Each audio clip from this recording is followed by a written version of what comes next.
collaborated with Inspigo.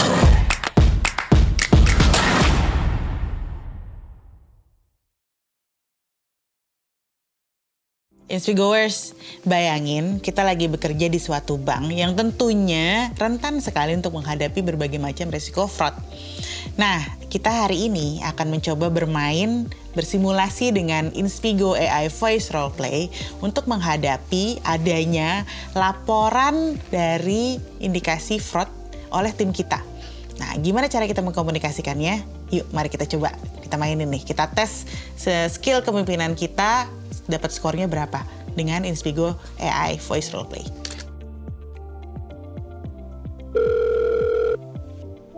Halo, selamat pagi Dimas. Sejauh ini apa yang kita ketahui? Ada pola transaksi mobile banking tidak biasa di beberapa nasabah prioritas. Belum bisa kita sebut fraud, tapi risikonya signifikan kalau salah langkah. Kita butuh arahan jelas sebelum situasi ini meluas.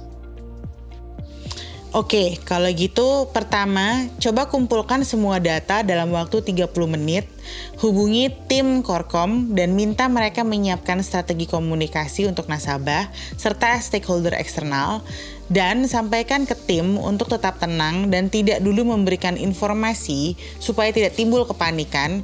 Kemudian, bantu nasabah jika ada yang mulai komplain atau bertanya-tanya.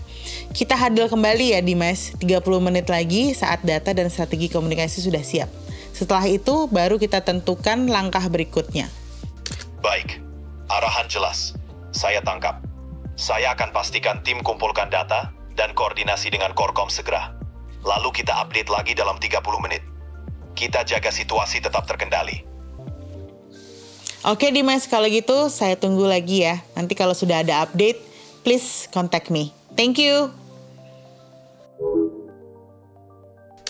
Nah, setelah tadi mengerjakan Inspigo AI Voice Roleplay, skor saya ternyata dapat 8 Inspigoers. Jadi banyak sekali feedback yang saya dapatkan. Salah satunya adalah kemampuan untuk mengambil keputusan yang berorientasi pada perlindungan nasabah dan reputasi bank. Skor saya hanya 7.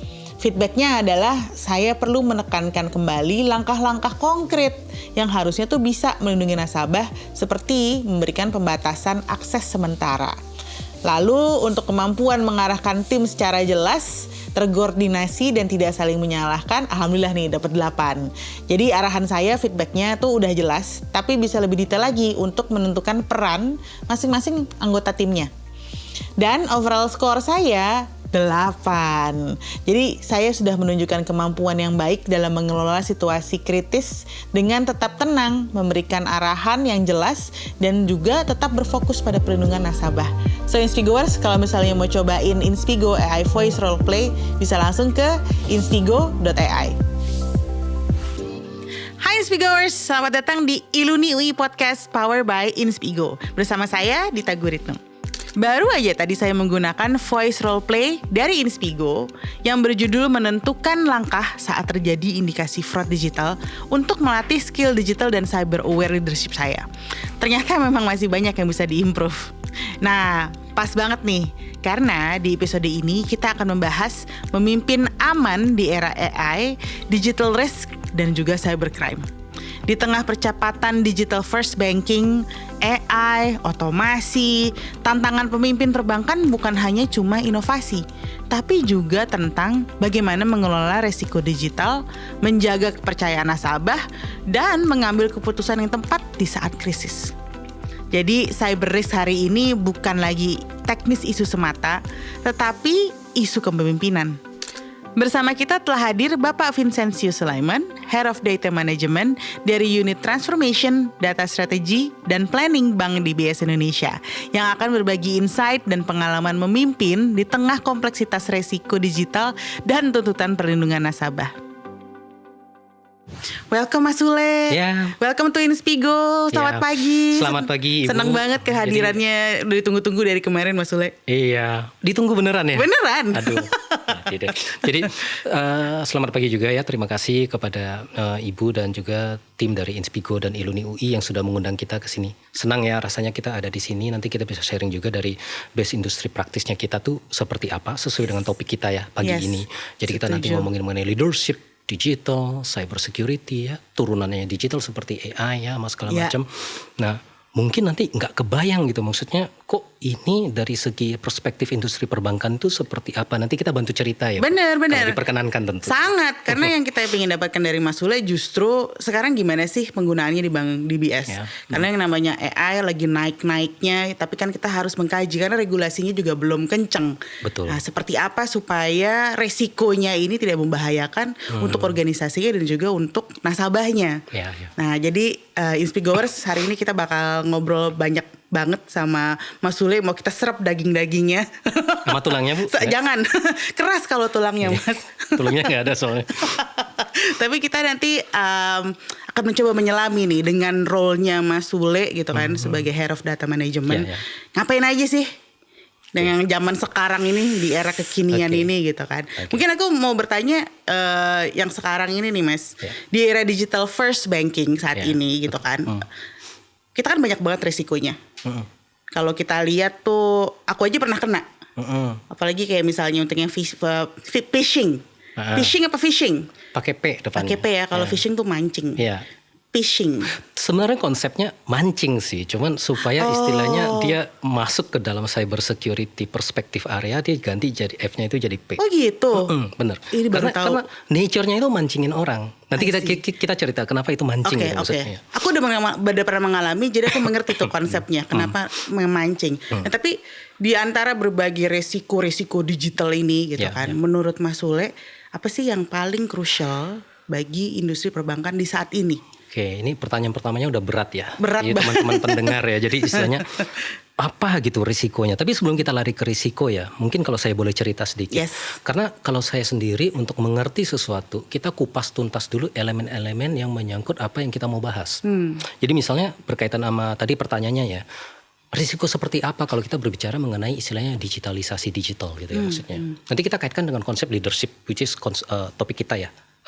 Pagi ini. Yes. Jadi kita mulai dari digital dulu. Digital tuh apa sih? Bukan kamera digital ya, kebetulan saya lihat ada kamera dia. Itu kamera kayak zaman digital kita ya. dulu ya. Sekarang udah pakai handphone kayaknya. Iya, dulu pegang DSLR sama segala macam. DSLR. Sekarang pakai HP aja udah bagus Bener. gitu ya. Nah, digital itu pada dasarnya konsepnya ya teman-teman pendengar dan juga Inspigo dan juga Iluni. Kita bilangnya Inspigowers Mas. Inspigowers. Inspigowers. Oke, Inspigowers dan teman-teman Iluni UI ya.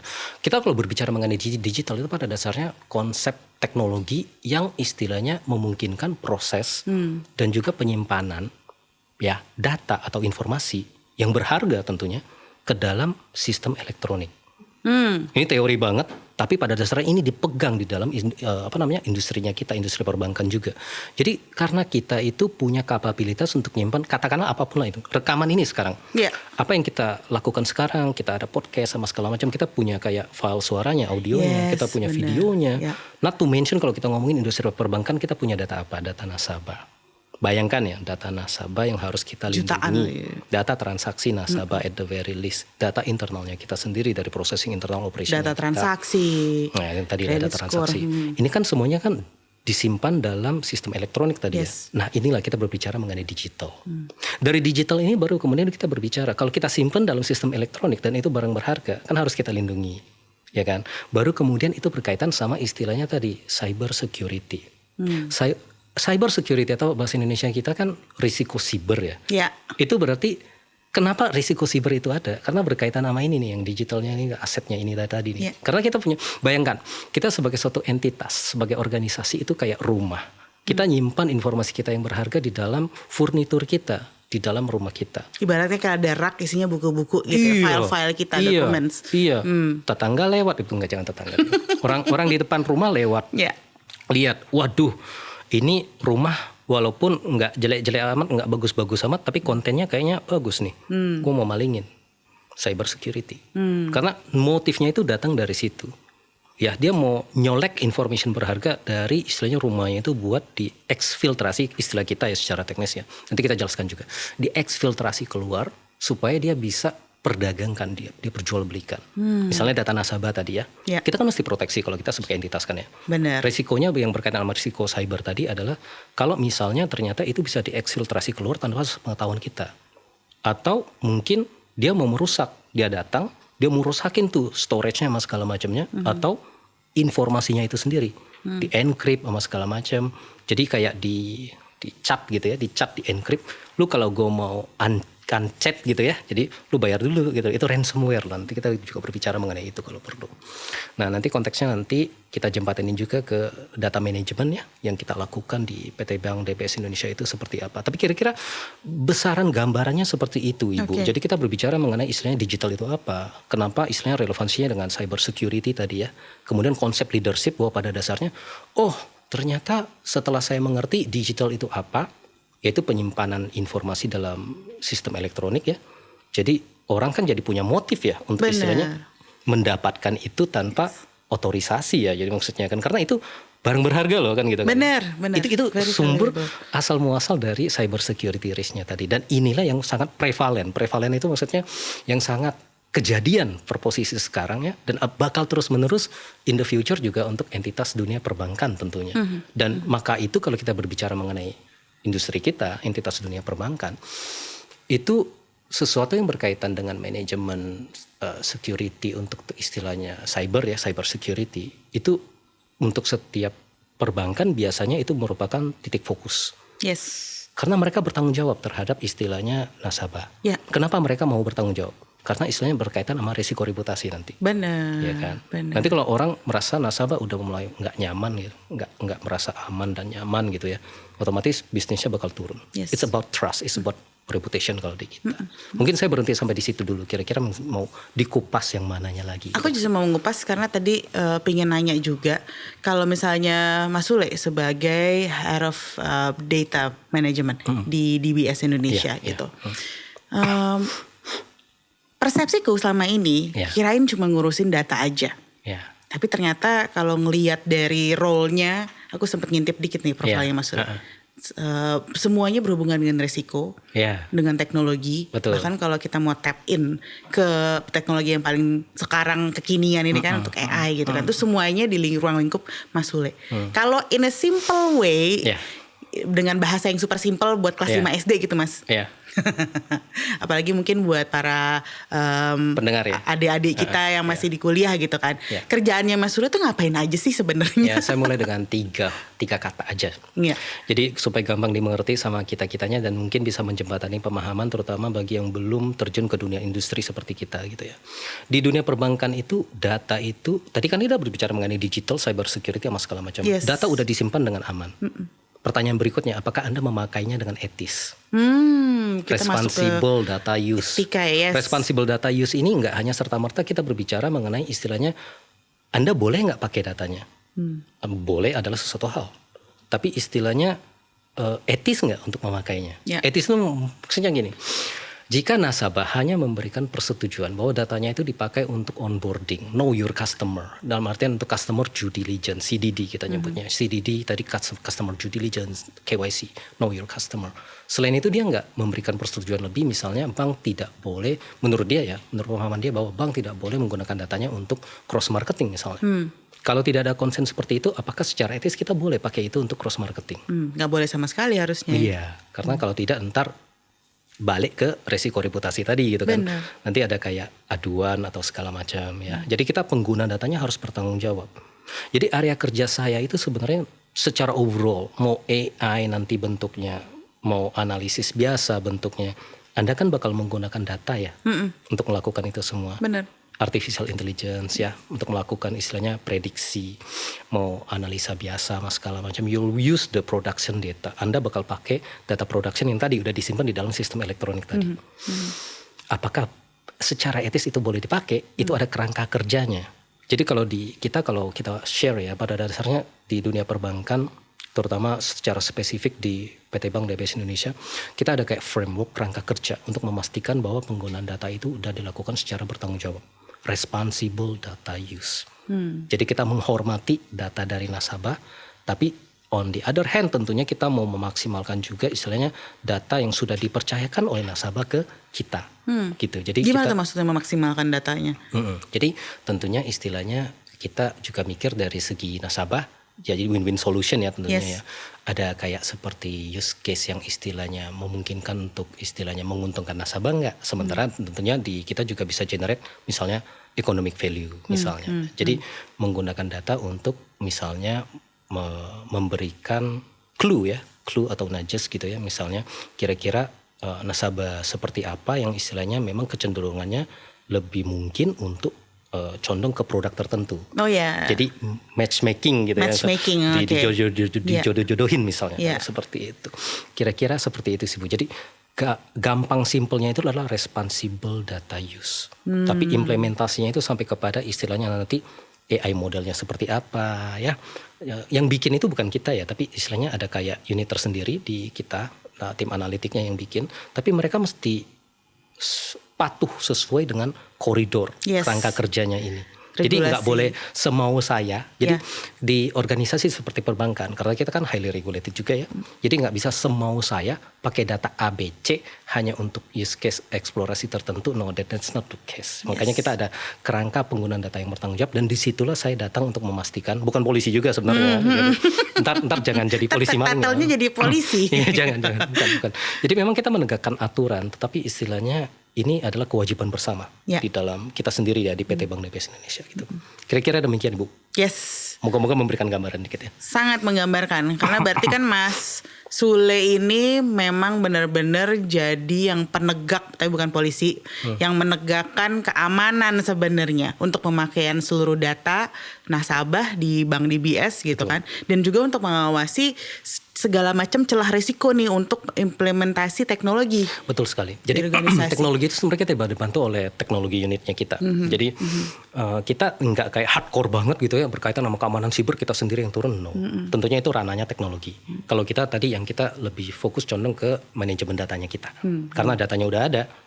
Boleh dipakai tentu sesuai dengan aturan iya, tapi etis apa enggak? Benar, nah, gitu. Ethical apa enggak pertanyaannya itu. Ethical data use itu identik dengan responsible data use tadi. Nah, being responsible, integrity itu kan erat hubungannya sebenarnya dengan kepemimpinan. Ujung-ujungnya kayaknya leadership nih. Iya.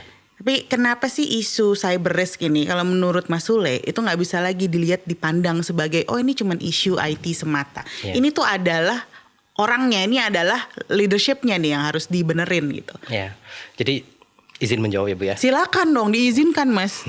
Diizinkan.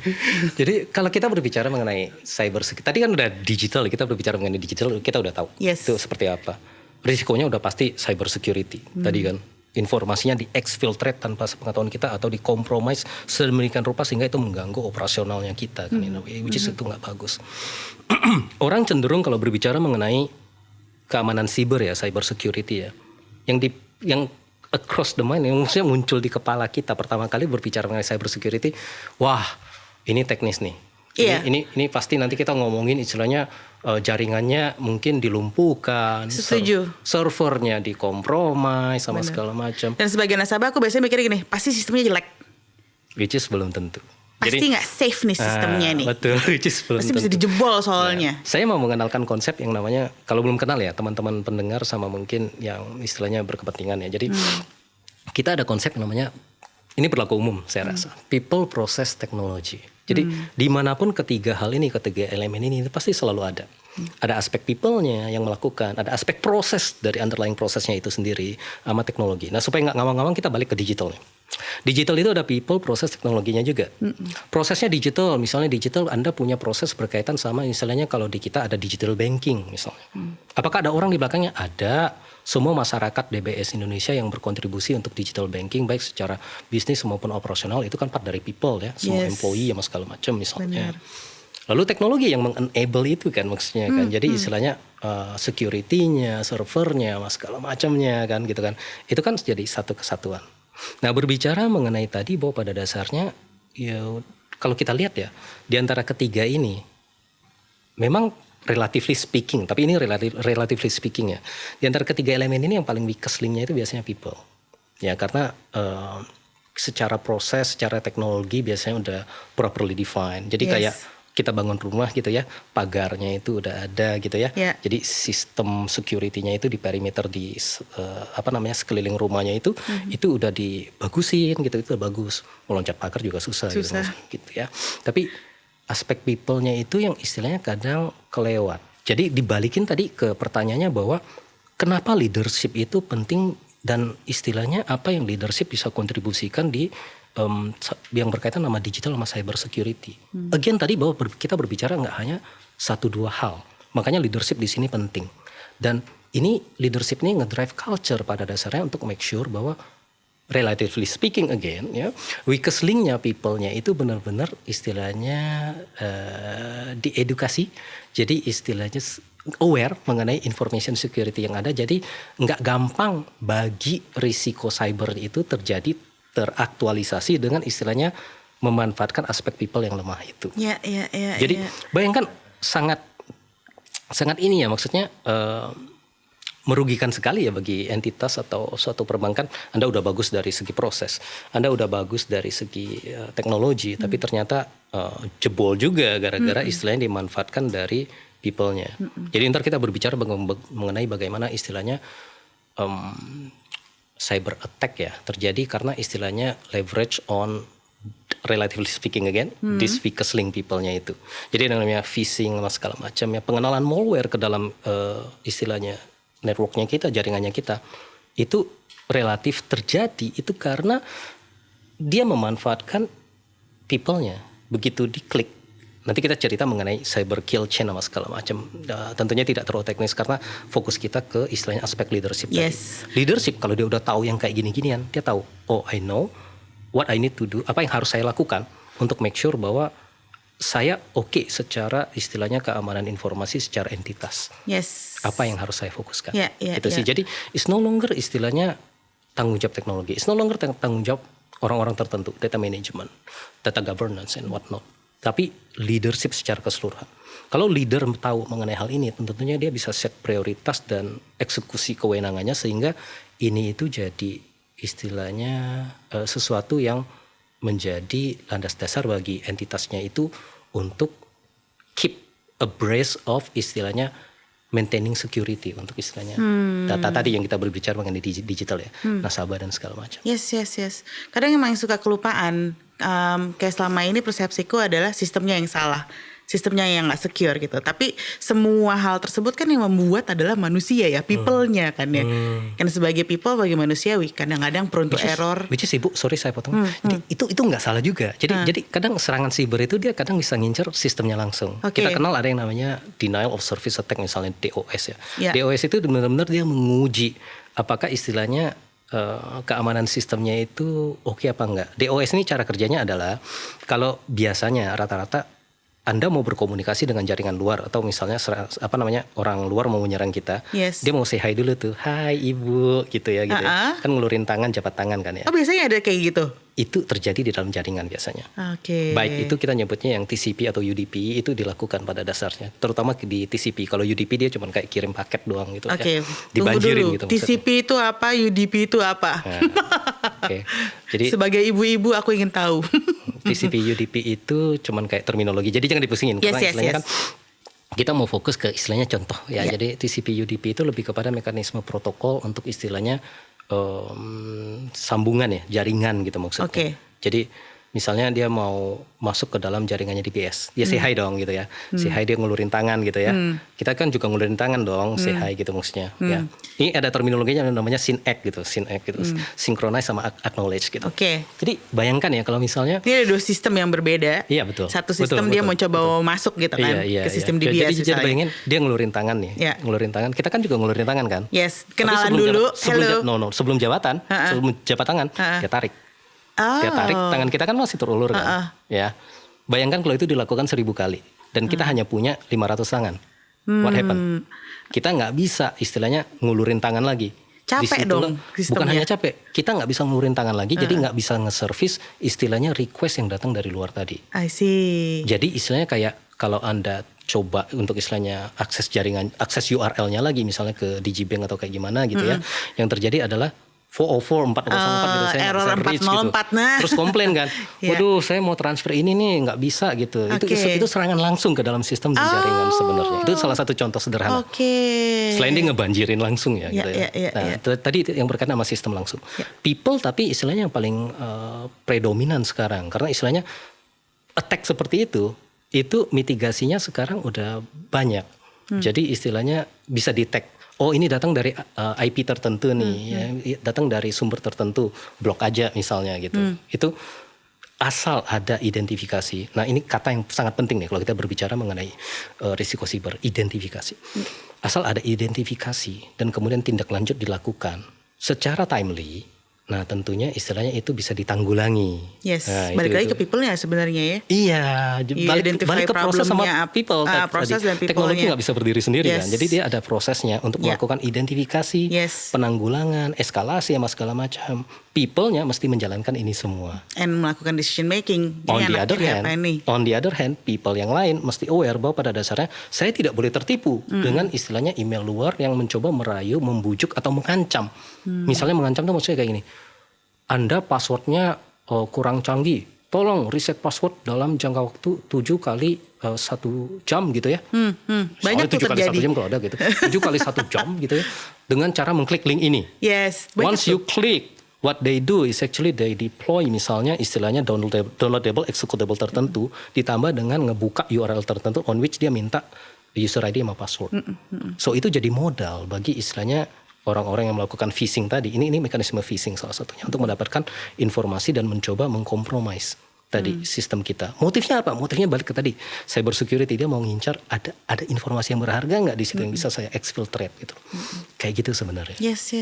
Ya. Berarti yang diincar benar-benar our data ya, very highly valuable. Underlying itu selalu data. Ya, Jadi kalau kita selalu berbicara mengenai cyber security sama segala macam, yang diincar tuh sebenarnya enggak Bukan cuma duitnya sebenarnya, tapi datanya duluan. Datanya itu yang diduitin. Selain mungkin ada faktor istilahnya untuk reputasi dari yang melakukan cyber attack tadi. Saya melakukan cyber attack terhadap istilahnya entitas tertentu misalnya.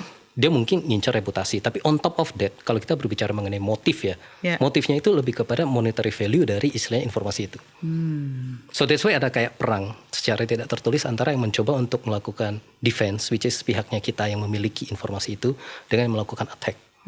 Dan yang paling penting di sini adalah apakah yang melakukan pertahanan tadi itu ngerti bagaimana melakukan tahapan proses untuk menanggulangi mulai dari identifikasi sama segala macam tadi. Oke, menarik sekali. Nah, sekarang pertanyaan selanjutnya, Mas. Siap. Kalau kita ngomongin tadi dari people, system, sama teknologi. People, process, dan teknologi.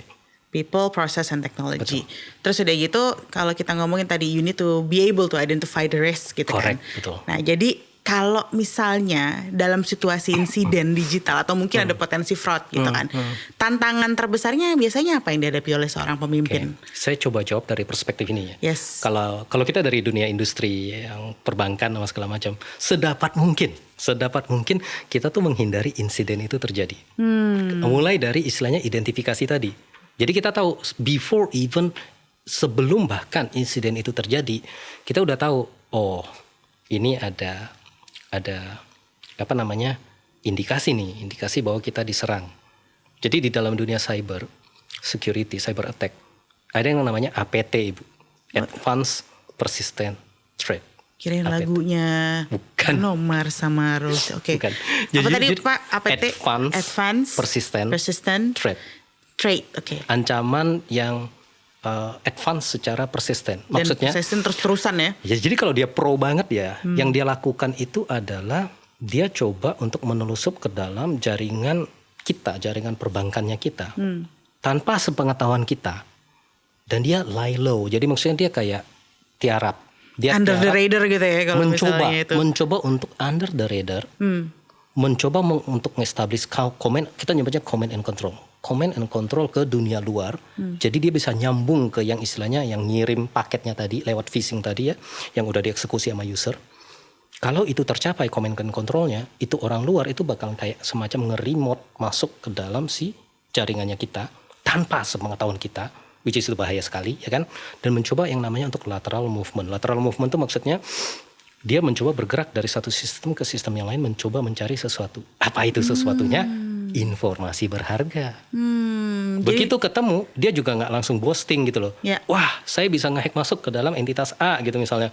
No, dia tetap lie low. Dia liatin, saya bisa exfiltrate ini data nggak gitu. Oke. Kalau dia bisa exfiltrate, dia lakuin. Kemudian dia exit pelan-pelan bahkan tanpa ketahuan.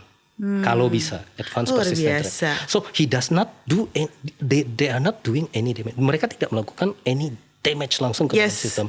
But Tapi Even menyusup aja ya, dan kita nggak tahu. Dan itu jauh lebih berbahaya daripada direct damage gitu kan, maksudnya kan ransomware atau kayak gimana dia ngancam sama segala macam. Anda nggak tahu, Anda udah dibohongin, Anda udah disiasati, data udah ditarik keluar, damage terjadi di luar sana, begitu dia jual data sama segala macam, baru reputational risk terjadi dan baru kalang kabut. Alangkah bahayanya. Jadi sebenarnya lebih kepada tadi identifikasi. Kalau di kita di PT Bank DBS Indonesia, kita menekankan itu di identifikasinya itu tuh. Tentunya memang penanggulangan bagaimana nanti insiden itu terjadi mengikuti istilahnya manajemen insiden yang di-establish secara proses kan. Bagaimana istilahnya entitas istilahnya berinteraksi secara internal, menanggulangi, berkomunikasi dengan nasabah, ya regulator kalau diperlukan. Itu ada mekanisme manajemen insiden. Yes. Ya. Itu kalau misalnya udah kejadian. Itu tapi balik kita sebenarnya fokusnya itu nggak mau itu kejadian. Lebih jadi antisipatif gitu. Identifikasi dulu. Jadi kita itu butuh tahu kalau misalnya ada kayak indikasi bahwa pada dasarnya ini traffic kayaknya nggak wajar deh gitu. Jadi harus diawasi traffic nggak wajar itu, dan kalau memang dia mencoba untuk tadi command and control ya. Tadi kalau ingat ada command control dia kan pasti ping keluar kan. Ping keluar berkali-kali, automationnya itu ping keluar sama segala macam. Nah, orang security informationnya kita bakal bisa mengidentifikasi itu dan menindaklanjuti. Apakah langsung block atau further mengobservasi lebih jauh. Nah, disitulah istilahnya menurut kita ya secara praktisi titik pentingnya di situ gitu. Setuju. Ya. Nah, kalau misalnya tadi kita mau ngecek nih Mas dampak panjang bagi organisasi kalau risiko digitalnya ini nggak dikelola dengan pendekatan kepemimpinan yang tepat. Ini banyak terjadi di bank-bank lain, tapi nggak di DBS yang aku tahu nih kan, terutama dengan predikat tadi ya. Tapi kalau misalnya untuk yang lain gimana, dampak panjangnya itu seperti apa? Saya coba menjawab tapi dari perspektif yang agak sedikit positif. Ya, jadi bagaimana kalau misalnya dikelola dengan baik? Nanti kita jawab juga misalnya bagaimana kalau nggak dikelola dengan tidak baik kan? Benar. Karena banyak contohnya. Jadi kita coba dulu bagaimana kalau dikelola dengan baik. Yes. Jadi kan kalau di DBS kan kita melakukan titik beratnya identifikasi, kemudian penanggulangan. Jadi kalau misalnya itu dilakukan secara konsisten, ya kita bisa tahu in the first place, kita bisa tahu kalau misalnya ada kayak tadi yang kita bicarakan indikasi-indikasi potensi ancaman yang berkaitan istilahnya sama cyber security tadi, ya eksfiltrasi data, segala macam, mau mengancam kita secara malware, ransomware, segala macam, kita bisa tahu, ya. In fact mengambil contoh di banknya kita sendiri ada kayak exercise secara teratur ya untuk memastikan bahwa pada dasarnya itu tuh berjalan, mestinya sih. Jadi balik pada dasarnya kalau itu dilakukan secara konsisten, kita jadi fokusnya itu forward looking. Forward looking itu maksudnya kita jadi bisa mengimplementasikan apa yang kita mau, visinya kita sebagai suatu bank dalam melayani nasabah. Yes. Ya, tapi tentunya tetap mengerti risiko terkait information security-nya itu seperti apa. Jadi forward looking. Yeah. Bukan jadi kayak deg-degan setiap malam atau setiap pagi. Jadi paranoid terus ya. Ya, jadi itu. Jadi sebenarnya kalau kita dari PT Bank DBS Indonesia view-nya seperti itu. Tapi tadi menjawab pertanyaan yang tadi itu juga bahwa pada dasarnya what will happen ya kalau misalnya Anda tidak ada mekanisme identifikasi dan penanggulangan yang jelas. Tentunya udah bisa ditebak arah jawabannya. Nanti yang terjadi adalah penanggulangan kebakaran. Fokus kepada penanggulangan kebakaran, insiden, sama segala macam. Impactnya nanti ke impact ke operasional mungkin ya. Saya nggak bisa berbicara secara substantif karena kita sendiri istilahnya menghindarkan itu terjadi. Bener. Karena fokus kita bukan di situ. Yeah. Tapi kalau udah itu terjadi, operasional terganggu, impactnya nanti ke mana? Nasabah ada pasti. Nasabah trustnya turun, sangat. Reputasi kena. Benar. Dan istilahnya bisnis Anda mungkin bakal terganggu. Jadi kalau udah tahu kayak gitu, mendingan kita kan mencoba untuk mencegah ya dengan cara identifikasi daripada mengobati. Macam betul. Dengan cara mengidentifikasi. Yes. Gitu. Jadi kalau misalnya kepemimpinan, balik lagi nih ke orangnya kan, leadership yang memang cyber aware kita bilangnya. Cyber aware ini berarti apa nih definisinya enaknya? Kita menyadari akan resiko cyber. Yang tadi kita bahas. Yes. Jadi leadershipnya itu kenal yang namanya konsep digital.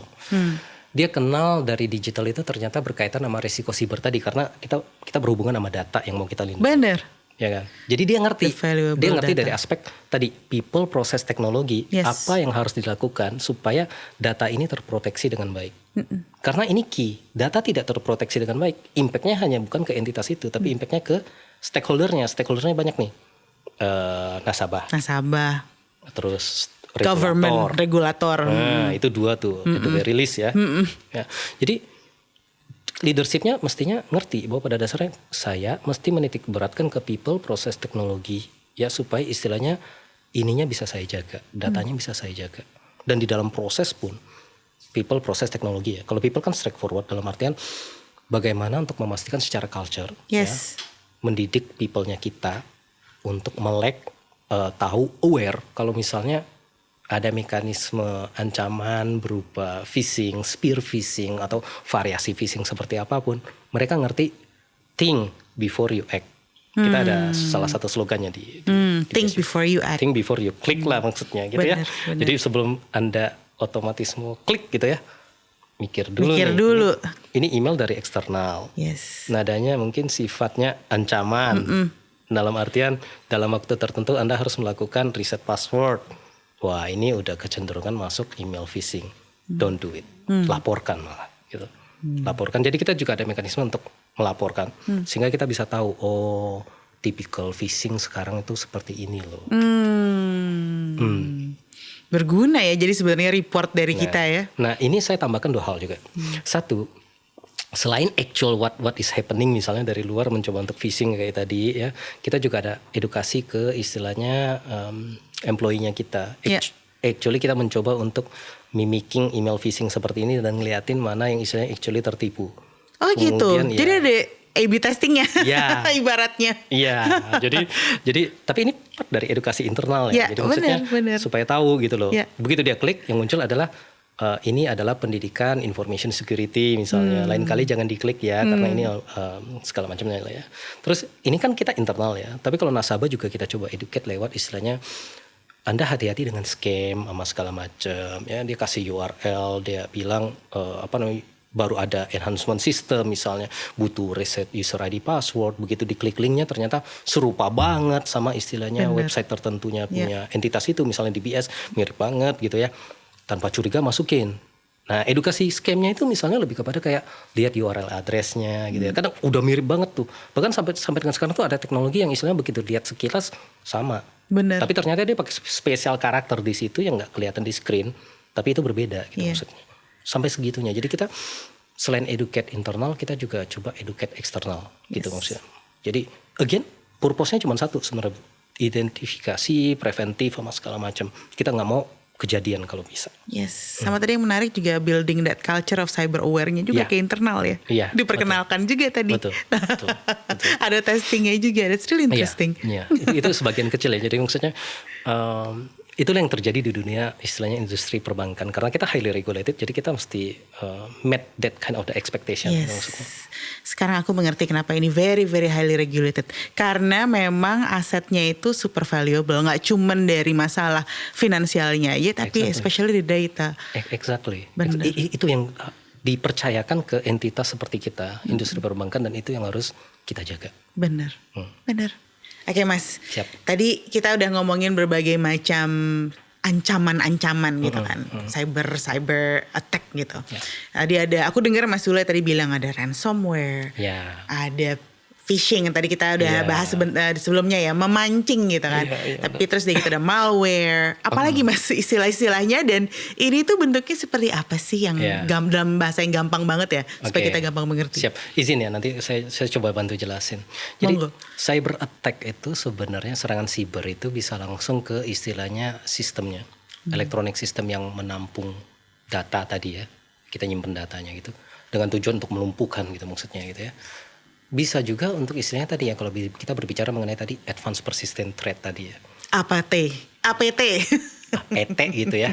Dengan tujuan apa? Kalau APT itu kan tujuannya untuk mencoba mengeksfiltrasi data penting. Yes. Yang kita coba lindungi. Mereka coba untuk eksfiltrasi. Jadi battle-nya di situ. Jadi serangannya itu kalau misalnya tadi ada 2 ya, at the very least gitu maksudnya. Satu yang langsung ke sistem. Yang langsung ke sistem ini dengan tujuan melumpuhkan ini yang mungkin teman-teman pendengar atau teman-teman yang lain mungkin udah pernah mendengar yang namanya DOS. DOS bukan disket operating system, bukan DOS yang kirain zaman dulu banget tuh, zaman aku kalau latihan komputer pakai Tapi, DOS. Ini denial of service. Denial of service. Jadi service itu sebenarnya kan datang dari servernya kita ya. Jadi dia mencoba untuk nge-deny that service supaya nggak available. Jadi orang ntar kalau misalnya mau akses servicenya kita itu jadi kayak kok down sih gitu loh. Ya. Kalau down kan ujung-ujungnya kan reputational risk kan gitu maksudnya kan. Udah down setengah jam nih, saya butuh urgent buat transfer misalnya, kok nggak bisa misalnya kan gitu ya. Nah, DOS, denial of service itu bekerja dengan cara sumbernya dari satu kalau DOS biasanya. Dari satu. Kita nyebutnya source IP ya, IP pelaku gitu ya. Dia mencoba untuk overwhelming service-nya dengan at the very least 2 cara. Satu, tadi kalau misalnya kita berbicara yang tadi jabat tangan tadi ya, ilustrasinya ya. Itu APT ya? Itu DOS tadi. Itu DOS, oke. Kalau APT tadi dia stealthily creeping yang in, creeping menyusup. out. Itu APT. Ya. Tapi kalau DOS tadi yang jabat tangan ya? Jabat tangan, tangannya kita cuma 500. Yes. Begitu masuk 501 nggak bisa ngeluarin error. tangan. We cannot service. Oke. Itulah denial of service. Sebenarnya konsepnya di situ itu DOS. Yang paling parah variasinya namanya DDoS. Ada DDoS gitu ya, DDoS. Itu distributed denial of service. Bedanya dengan DOS tadi, kalau DOS itu kan sumbernya satu, distributed bisa lebih dari satu. Itu jadi beberapa service terkena gitu? Bukan, dia nyerangnya nggak hanya dari satu sumber. Oh. Keroyokan istilahnya. Waduh. Satu aja kita udah susah gitu, maksudnya kan untuk menanggulangi. Bayangkan kalau itu keroyokan gitu ya. Efeknya berarti gimana kalau keroyokan gitu Mas? Lebih cepat kan maksudnya downnya. Ya, jadi DDoS yang paling terkenal sekarang. Tapi DOS sama DDoS sekarang ini mitigasinya udah banyak juga sekarang. Jadi as long as kita keywordnya identify tadi ya. As long we able to identify gitu ya, bahwa pada dasarnya ada mulai tren flooding namanya. Mau coba ngebanjirin kita gitu ya. Kita bisa immediately decide misalnya untuk block source-nya itu. Jadi dari IP ini kita nggak mau melayani lagi. Jadi dengan sendirinya trafficnya bakal turun. Traffic turun, service-nya normal mestinya. Ya, jadi itu kalau attack langsung terhadap sistem. Ya, yang lebih sering terjadi karena berkaitan dengan eksfiltrasi data tadi. Kalau itu kan tadi tujuannya untuk melumpuhkan kan. Kalau yang berkaitan sama monetary value kan biasanya kan saya mau melakukan eksfiltrasi data. Yes. Karena istilahnya mau malingin data gitu kan istilahnya kan. Itu kalau dari perimeter mau loncat pagar tadi agak rada susah. Karena kalau kita mau masuk ke jaringan untuk ngeluarin data, ya kita butuh untuk istilahnya otorisasi untuk masuk ke jaringannya itu. Which is rada susah kalau dari luar gitu kan, udah kelihatan bahwa ini orang asing gitu loh. Maksudnya kita tahu, baik dari setting firewall sama segala macam udah tahu bahwa pada dasarnya traffic dari yang tertentu di luar itu yang tidak dikenali tidak boleh diizinkan buat masuk. Jadi mestinya sih aman gitu kan. Orang jadi berpikir dong. Iya, maksudnya mau exploit gitu kan. Iya. Orang jadi berpikir. Kreatif emang ini orang-orang nih. Semua orang kreatif. Kalau dari luar nggak bisa, dari dalam kan. Gimana caranya kalau dari dalam? Memanfaatkan orang-orang yang nggak ngerti nggak aware mengenai information security risk tadi. Makanya sangat penting, terutama di Bank DBS ya, untuk istilahnya edukasi berkaitan sama information security tadi. Ya, people-nya yang ditargetin. Makanya dari awal kita mencoba untuk mengkomunikasikan, relatively speaking, weakest link-nya itu ada di people. Karena penggoda itu di luar coba menggoda lewat email atau mengancam lewat email bahwa Anda harus klik link ini, lakukan ini dan itu. Bagi yang mungkin nggak ngerti dan tidak pernah teredukasi dengan information security, mereka mungkin buy in, mereka percaya. Yang dilakukan, diklik linknya, kemudian kita nyebutnya payload. Payloadnya itu masuk, gitu ya. Baik berupa PDF, executable atau apapun itu. Inilah malware tadi. Jadi yang ini namanya, kalau dapat file gitu ya, tapi terus dia gitu formatnya aneh gitu kan, nah, terus kita buka. Atau gitu bahkan ya, cuma URL supaya nggak terlalu curiga, link. Cuma dikasih link, Simple link. tapi linknya itu ntar ngetargetin executable atau apapun lah itu yang nanti bakal masuk buat run. Di download auto run gitu maksudnya segala macam. Dia take over sistem kita kalau autoran gitu. Tergantung dari tipe malware-nya. Jadi tadi kan kita Seru berbicara. ya? Iya, jadi gini. Tadi aktivitas untuk mencoba quote on quote menipu user di kita supaya payloadnya itu bisa jalan, itu namanya phishing. Ada lagi yang namanya variannya namanya spear phishing. Spear phishing ini nombak ikan nih kalau misalnya nombak gitu ikan, kan. targetin ikan tertentu. Jadi saking canggihnya dia udah melakukan profiling. Misalnya ibu punya kacamata bagus. Ya, terima kasih Berarti loh. misalnya gitu ya. Jadi bakal beli kacamata nih maksudnya. Jadi dia bikin tuh promo kacamata diskon 90% di optik mana gitu. Very personalized ya. Itu spear phishing. Wow. Tujuannya tetap sama supaya istilahnya payloadnya bisa jalan, bisa di-infiltrate masuk. Nanti kita berbicara mengenai bagaimana melakukan deteksi ya, yang tadi ya, supaya istilahnya entitas itu bisa detect. Ada yang namanya intrusion detection system. Nanti kalau mau kita bisa ke arah sana. Tapi in a way banyak cara dari entitas untuk mencegah itu tuh terjadi. Dan itu yang harus dilakukan. Purpose-nya cuma satu tadi, identifikasi dan tanggulangi sebelum insiden itu kejadian. Yes. Nah, kita balik ke yang tadi, kita udah tahu phishing, spear phishing, malware tadi udah tahu ya. Malware itu pada dasarnya software yang didesain untuk malicious intent. Namanya juga makanya namanya malware. Malicious ware. Jahat gitu kan. Jahat. Jahatnya ke kitanya karena tujuannya tadi untuk melakukan disrupsi atau mencoba untuk tadi advanced persistent threat tadi. Ya. Dia butuh malware-nya ini untuk berkomunikasi keluar nanti. Komunikasi keluarnya itu ke hackernya. Ya, yang melakukan aktivitasnya ini. Itu namanya command and control. Jadi begitu di running dia bukan langsung kayak bikin sistem lumpuh biasanya. Tapi dia coba kayak berkomunikasi gitu loh. Hai saya sudah masuk gitu loh. Anda di luar mendengarkan tidak gitu. Dia ngasih komunikasinya buat ke hackernya. Ke keluar. Okay. Nah, di sini juga karena dia berkomunikasi tergantung seberapa canggihnya. Ada yang namanya juga spoofing. Spoofing itu dia bisa niru seakan-akan dia tuh traffic yang legitimate. Jadi kita nggak bisa detect bahwa pada dasarnya itu nggak legitimate. Bisa sampai segitunya juga. Tapi katakanlah nggak sampai segitu ya. Orang information security terutama dari kita itu would be able to detect bahwa pada dasarnya oh ini mencurigakan nih traffic seperti ini. Mari kita pelajari, mari kita lihat. Kemampuan identifikasi sekali lagi. Jadi sebelum dia melakukan command and control, jadi maksudnya sebelum dia able to establish communication keluar ke yang bakal melakukan koordinasi gitu ya, which is actual hackernya, itu kita udah tahu duluan dan bisa dicegah. Gitu. Jadi itu malware ya tadi ya, itu malware. Malware yang lain bisa berupa disrupsi doang, misalnya virus sama segala macam, trojan sama segala macam. Tapi yang paling bahaya yang berkaitan sama APT ini tadi, advanced persistent threat ini tadi. Terus ada lagi yang tadi namanya apa? Ransomware. Ransomware mirip-mirip tadi. Jadi dia malware, yang dia lakukan adalah dia lakukan enkripsi terhadap datanya, di chat gitu ya, di chat, di painting gitu segala macam. Anda mau itu balik ke awal, ya mesti bayar dulu gitu ya. Itu pun belum tentu dikasih decryption key-nya supaya itu kan gitu. Makanya tapi namanya ransom ya. Bagaimana ransomware-nya ini bekerja mirip-mirip tadi. Begitu dia udah encrypt, dia coba command and control juga say hi ke istilahnya beneran hackernya yang di luar. Hai, saya udah di sini loh, udah kayak melakukan enkripsi, victimnya IP-nya sekian sama segala macam. Jadi mereka tahu, oh, I have a victim, saya punya korbannya. Kemudian dihubungi kan pasti kan, gitu loh. Anda kalau mau data Anda ke decrypt, silakan lakukan prosedur ini, misalnya gitu. Itu contoh untuk phishing, cyber phishing, ransomware, malware, which is ancaman kita yang berposisi sekarang sih, gitu. Dan keywordsnya bagi entitas kita untuk melakukan defense itu apa? Identifikasi. Baliknya itu. If you don't know, you never know. Kalau itu udah kejadian. Begitu udah kejadian, baru kemudian kalang kabut takutnya kan. Maksudnya kan kocar-kacir untuk menjelaskan sama segala macam. Ya itu yang dihindarkan di dunia financial institution seperti kita. Karena kita mencoba untuk mengidentifikasi dan menanggulangi. Gitu. Cakep. Baru tahu aku ada yang namanya spoofing, menyamar ya. Nyamar, nyarup. Gile. Ya segitunya. Jadi sebenarnya sangat menarik. Banyak banget caranya. Itu bisa sesi spesifik kalau mau berkaitan benar-benar sama cyber security.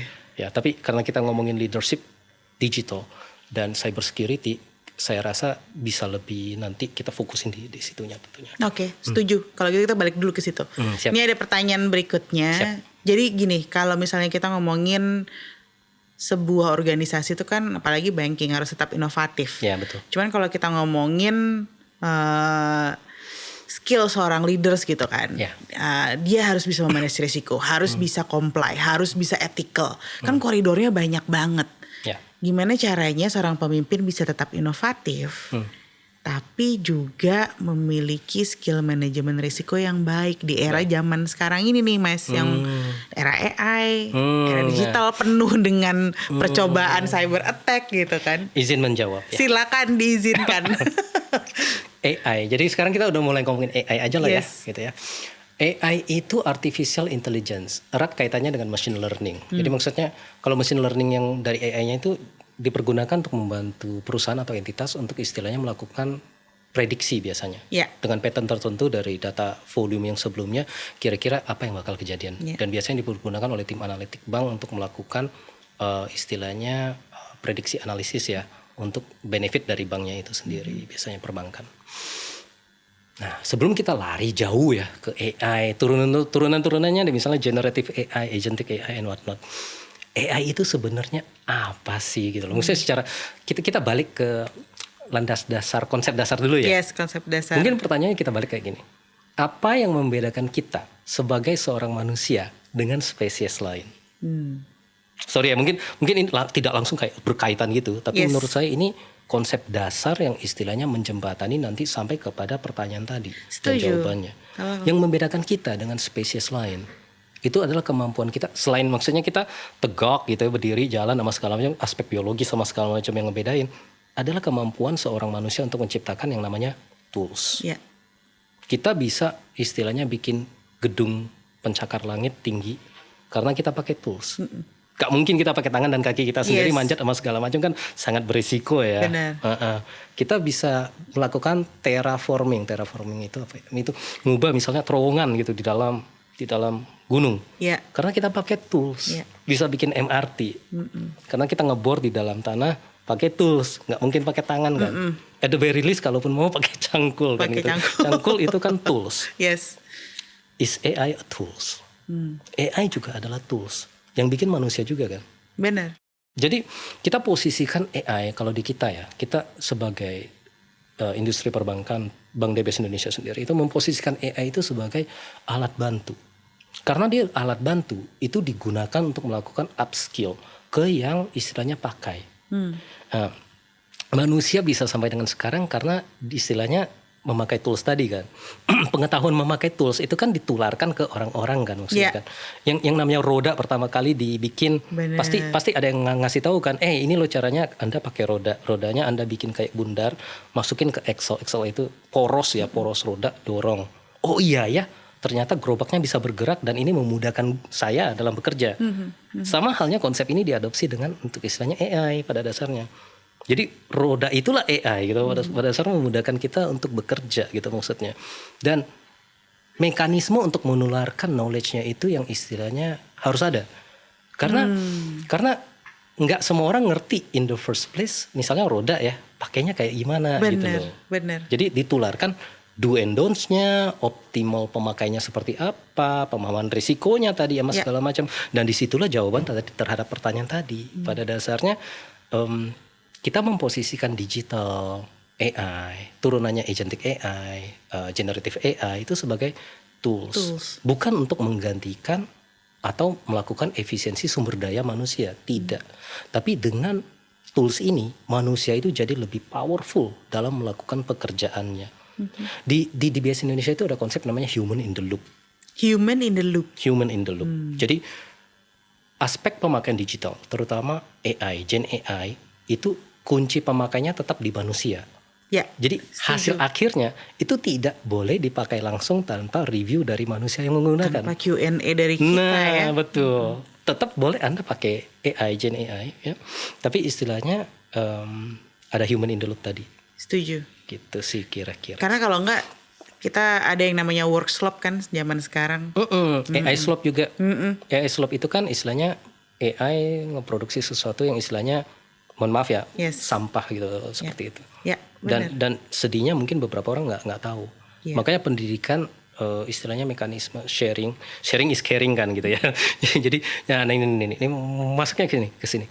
Karena sharing is caring gitu ya. Di DBS Indonesia itu kita percaya bahwa kita itu menggunakan teknologi digital AI, Gen AI, agentic AI itu untuk upskill orangnya kita. Kita share cara menggunakannya secara optimal karena kita care. Maka dari kita sendiri DBS Indonesia ada konsep yang namanya AI enabled with heart. Oh. Jadi mengenable AI yes. pakai perasaan. Tapi dengan hati manusia. Iya, gitu. Itu dari kita. Setuju. Ya. Tujuannya buat apa? Tujuannya sebenarnya dengan meng-upskill people-nya kita bakal tetap mencoba, kalau dari kitanya ya PT Bank DBS Indonesia sekali lagi, itu menjadi the best bank for a better world secara sustainable ya maksudnya. Jadi dari tempat saya sendiri, data management, data governance itu key komponen untuk make sure bahwa sustainability itu tercapai. Kita nggak mau yang kayak tadi. Maksudnya kaitannya dengan sustainable itu adalah lebih kepada Anda kok tiba-tiba pakai data saya tanpa izin ya. Itu kan jadinya kan nggak sustainable ya. Kan istilahnya nanti muncul komplain sama segala macam. Yes. Jadi istilahnya kan nggak sustainable. Jadi pemakaian data yang bertanggung jawab tadi di depan, RDU tadi, responsible data use, itu juga dari key komponen untuk best bank for a better world ambition tadi. Dengan salah satunya kalau pemakaian teknologi digital tadi, AI enabled with heart. Inilah yang memungkinkan entitas untuk melakukan inovasi gitu ya. Dia ngerti prosesnya tuh kayak gimana, karena risiko itu embedded di dalam proses kan. Dia ngerti prosesnya kayak gimana, risikonya yang dihadapi seperti apa, pengendalian apa yang harus dijalankan. Jadi teman-teman pendengar, saya juga istilahnya mau menginstil image bahwa pada dasarnya selalu consider people, proses, teknologi, dan di dalam proses selalu consider yang namanya risk dan control. Nah, leader kalau ngerti people, proses, teknologi dalam bentuk apapun ya, termasuk dalam bentuk digital sama cyber ini, dan di dalam proses ada risk and control, dia tahu apa yang harus dilakukan, inovasi apa yang masih dalam koridor, dan bagaimana memastikan bahwa inovasi itu termitigasi risikonya dengan baik lewat pengendalian atau kontrol tadi. Yes. Kira-kira demikian. By the way, aku suka sekali tadi tagline AI enable with heart. Iya. Kayaknya itu mesti jadi konsep semua orang. Pakai perasaan gitu maksudnya. Jadi bukan kayak serta-merta efisiensi ya, maksudnya udah bisa dilakukan oleh AI. Terus istilahnya nggak butuh manusia. No, that's not what at the very least kita mau lakuin. Benar. Karena tadi kita memposisikan AI itu sebagai tools. Yang membedakan kita manusia dengan spesies lain tadi kan kapabilitas kita pakai tools untuk empower kita maksudnya kan. So from that perspective, dari perspektif itu. Agree, super agree. Nah, jadi kalau misalnya tadi kita udah ngomongin kita teknologi, even AI gitu kan, is our tools. Kita yang create AI juga soalnya kan. Nah, tapi gimana caranya supaya kolaborasi antara manusia sama teknologi ini itu secara ideal bisa dibangun dalam kepemimpinan zaman now? Kepemimpinan modern. Balik ke yang tadi pada dasarnya. Jadi perspektifnya itu adalah AI itu sebagai tools. Jadi saling melengkapi dengan manusianya. Jadi saling melengkapi ya konsepnya ya. Manusia itu menggunakan AI untuk meningkatkan produktivitas. Dan AI itu tidak berdiri sendiri. Yang kita lakukan di DBS Indonesia itu salah satunya adalah pemakaian generative AI, Ibu. Generative AI itu kalau di DBS Indonesia kita ada yang namanya juga DBS GPT ya. DBS GPT ada itu, DBS GPT. Ada. Kenapa ada? Karena istilahnya kita mau make sure avenue yang secure, platform yang secure untuk mendukung produktivitas employee-nya kita secara keseluruhan. Jadi di dalam DBS GPT itu Anda bisa nanya gitu ya, pertanyaan apapun yang relevan dengan operasional bisnis, segala macam ya. Tentu dengan pengendalian tertentu yang kita terapkan untuk memastikan bahwa pada dasarnya produktivitas staffnya itu naik. Jadi misalnya mau nyari informasi, dulu kan mungkin kalau mau nyari informasi perusahaan itu kan mesti nanya kiri, nanya kanan atau buka intranet perusahaan. Nanya HR. Atau buka intranet perusahaan, cari satu persatu, kalau nggak ketemu linknya pusing. Kalau di DBS GPT, Anda tinggal tanya di situ. Nanti muncul kan referensi sama segala macamnya, termasuk link, citation itu kutipan, link sama segala macam. Again, remember selalu yang kita instill ke teman-teman kita di PT Bank DBS Indonesia ya, human in the loop. Verify dulu hasilnya DBS GPT, jangan langsung pakai gitu maksudnya. Boleh diklik linknya sama segala macam, verify bahwa pada dasarnya oke apa enggak. Di situ juga ada feedback mekanisme untuk meningkatkan responnya si DBS GPT-nya itu oke apa enggak. Ini contoh. Ya jadi ini contoh nyata kolaborasi loh. Kolaborasi dan empowerment tadi kalau aku bilang. Jadi kayak enggak kayak rempong nyari kiri nyari kanan informasi lagi. Anda punya satu platform secure. Kita tahu secure karena kan kita yang bikin gitu kan. Jadi dari strict ya, yang nggak boleh halu ya. DBS GPT ini tapi contohnya yang horizontal, kita nyebutnya horizontal Ibu. Horizontal use case of generative AI. Jadi maksudnya bermanfaat buat semua. Terlepas dari specific needs. Tapi kalau dia punya specific needs, dan setiap unitnya itu bakal come up dengan use case generative AI tertentu. Disesuaikan dengan konteksnya ya. Betul, Ya. betul. Jadi kalau dia punya needs tertentu, dia melalui mekanisme kita ada mekanisme untuk istilahnya roll out generative AI tertentu. Jadi nggak boleh seenaknya kita juga untuk implement generative AI karena kita ngerti juga risiko atas pemakaian generative AI. Benar. Gen AI itu ada kayak inherent risk-nya ya teman-teman ya, pendengar juga ya. Jadi ada yang namanya hallucination, Sangat. bias, Yes. toxicity, you name it, segala macam. Tapi yang paling nyatanya misalnya itu hallucination. Hallucination itu bukannya dia bohong, enggak. Tapi memang dia dilatih dengan fakta, data, lapangan yang memungkinkan dia untuk memberikan respon atas prompt seperti itu. Ya jadinya halu nggak sesuai fakta, makanya key controlnya pengendaliannya tadi apa? Kita lagi Human in the loop.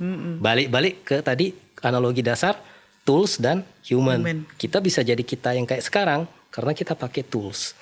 Kalau kita nggak pakai tools, takutnya ketinggalan, Anda nanti bakal gagap. Anda gagap nggak bisa pakai tools, itu nanti ketinggalan secara cakap profesional gitu ya. Cakap profesional ability Anda untuk memberikan value sebagai seorang profesional. Yes. Takutnya cuma di situ. Yes. Ya. Jadi memang kita memposisikan AI ini di organisasi tadi sebagai tools dan juga untuk bisa empower Betul. produktivitas para karyawan ya. Yes, tapi memang semuanya harus balik lagi ada human in the loops-nya. Betul. Tetap semua kontrolnya dari Iya. kita. Iya. Yes. Karena kita terlalu pintar harusnya dari AI-nya kita yang bikin kan. Sebenarnya enggak sih. Caveatnya walaupun bukan kita yang bikin, Yes. kita bisa belajar bagaimana menggunakannya secara optimum. Analoginya adalah walaupun bukan saya yang bikin roda, saya bisa belajar bagaimana menggunakan roda supaya menunjang pekerjaan saya secara efektif. Yes. Daripada saya panggul satu persatu bolak-balik 50 kali, saya pakai gerobak, di-enable pakai roda, taruh semua keranjangnya, dorong sekali, jadi kan jauh lebih produktif ya. Benar. Arahnya ke arah sana. Another keyword tuh. Belajar lagi kan sebenarnya Continuous ujung-ujungnya learning. continuous learning. Makanya kita selalu mencoba untuk meng-upskill ya teman-teman kita, profesionalnya kita dengan istilahnya capability untuk mengoptimumkan Gen AI, generative AI yang udah kita deploy. Gitu. Itu bukan something new lagi di dunia perbankan ya. At the very least di PT Bank DBS Indonesia itu bukan sesuatu yang baru. Tapi penggunanya tetap harus memperhatikan risiko tadi. Ingat Yes. tadi konsep people, proses, teknologi. Di dalam proses ada kayak risk sama control. Kalau sebagai leader kita tahu itu semua dan kita ngerti at the very least basicnya aja. Kita nggak ngomong teknisnya deh. Kita ngerti at the very least basic gitu ya. Yes. Kita bisa mengerti risiko seperti apa yang kita hadapi dan inovasi seperti apa yang bisa kita lakukan dengan mempertimbangkan pengendalian terhadap risiko itu. Yes. Nah sekarang kita masuk ke skillnya ya. Ya. Jadi kita udah tahu kayak basic foundationnya adalah mengerti tentang people, process, teknologi. Terus udah gitu juga memposisikan teknologi sebagai tools, AI sebagai tools. Ada upskillingnya juga Ya. untuk para employee di organisasinya. Ya. Continuous learningnya. Lalu kalau misalnya kita ngomongin skill di tengah meningkatnya risiko fraud digital, cybercrime, AI yang tadi gampang halu gitu kan. Satu skill yang paling krusial yang perlu dibangun calon pemimpin perbankan supaya kita mampu untuk menjaga kepercayaan nasabah tapi tetap berani berinovasi. Nah, ini kompleks nih. Itu menurut Mas Sule apa?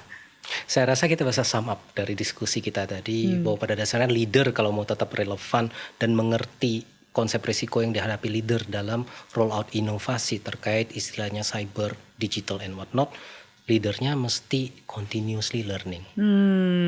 Ujungnya ke situ ya sebenarnya. Nggak Jadi, jauh-jauh. Sebenarnya kita punya opsi sebagai leader istilahnya kita percayakan saja gitu kan maksudnya kan. Benar. Yang berkaitan sama cyber security, Anda dong tolong istilahnya liatin. Kan punya tim. Iya. Lo yang belajar kan? deh. Delegasi kan. Delegasi. Tapi delegasi tanpa leadernya belajar, takutnya leader itu dia terselek sebagai leader karena dia memiliki karakteristik sebagai leader. Dalam artian dia punya pengalaman menjalankan proses sama segala macam. alangkah sangat disayangkan kalau misalnya itu tidak di-couple dengan continuous learning. Tapi biasanya leader itu juga come up dengan istilahnya dia sendiri itu udah punya trait ya, karakteristik, dia punya sifat untuk selalu belajar. Bukannya karena takut ketinggalan atau kayak gimana, tapi tadi untuk mengerti batasan seperti apa yang bisa saya lakukan dalam istilahnya melakukan inovasi. Risiko seperti apa yang saya hadapi? Dia baca buku misalnya mengenai AI, artificial intelligence, machine learning, agentic AI, generative AI, sama segala macam. Dia ngerti, oh ternyata saya bisa pakai AI kayak roda di dalam tadi ya ilustrasi yang sama ya, tapi batasannya seperti ini misalnya. Human in the loop misalnya batasannya. Gitu kan? Karena kalau nggak ada human in the loop, bahaya juga nih. Ini tools, masa kita mempercayakan hasilnya sama tools? Artinya kalau misalnya kita melakukan ilustrasi ya, buka sekrup pakai obeng, masa kita percayakan pada obeng gitu maksudnya untuk kalau obeng bisa gerak sendiri ya, gitu. Terus muter terus dong gitu kan. Terus kaget kok muter terus gitu. Itu misalnya ilustrasi sederhana. So that's why butuh human in the loop pegang obengnya buat muterin pas sampai dia lepas, nggak ada effort berlebih juga. Karena wasted effort. Iya, wasted effort. Mungkin kalau untuk kehidupan pribadi kita nggak masalah, tapi di dunia industri itu kan wasted effort. Anda udah invest cost kan gitu. Kayak gitu, itu salah satunya. Nice. Oke. Wow, aku belajar banyak sekali hari ini dari Mas Sule. Saya juga senang ada di sini untuk istilahnya sharing dengan teman Inspigoers. Inspigoers, Iluni UI dan juga para pendengar yang lain, dan juga istilahnya mewakili PT Bank DBS Indonesia. Sangat senang sekali bisa ada di sini. Yes, thank you so much Mas Sule. Kita hari ini benar-benar belajar technical, belajar fraud, security, yang tadinya aku pikir ini sesuatu hal yang sangat kompleks, ternyata tadi dibikin sangat mudah sekali sama Mas Sule. Belajar juga tentang tadi human in the loop. That's very rewarding actually, karena tahu tentang ya kita great reminder lah buat kita semua. Kalau semua tool, semua teknologi ya forefrontnya selalu manusia, gitu. So thank you so much Mas Sule atas kedatangannya. Saya yang berterima kasih. Next time kita ngobrol lagi ya Mas ya. Siap. Thank you so much Mas. Sampai ketemu lagi ya, sehat semuanya. Ya, terima kasih.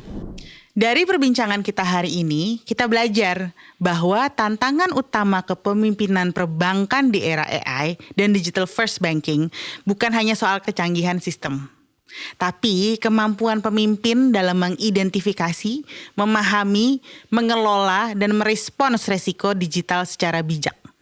Digital dan cyber aware leadership menjadi fondasi penting untuk menjaga kepercayaan nasabah, melindungi konsumen, dan memastikan bahwa organisasi tetap bisa inovatif tanpa mengorbankan keamanan dan juga reputasi.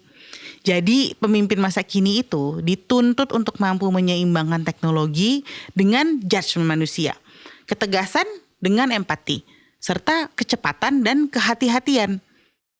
Setelah mendengarkan episode ini, kita bisa melatih skill kepemimpinan kita melalui Inspigo AI Roleplay. Seperti yang saya sudah lakukan di awal podcast ini ya. Dengan menghadapi simulasi nyata tentang insiden digital, pengambilan keputusan krisis, dan komunikasi kepada nasabah di era resiko cyber yang kompleks. Terima kasih sudah mendengarkan Iluni UI Podcast Powered by Inspigo. Saya dan Pak Vincentius Sulaiman pamit undur diri. Sampai jumpa di episode berikutnya. Iluni UI collaborated with Inspigo.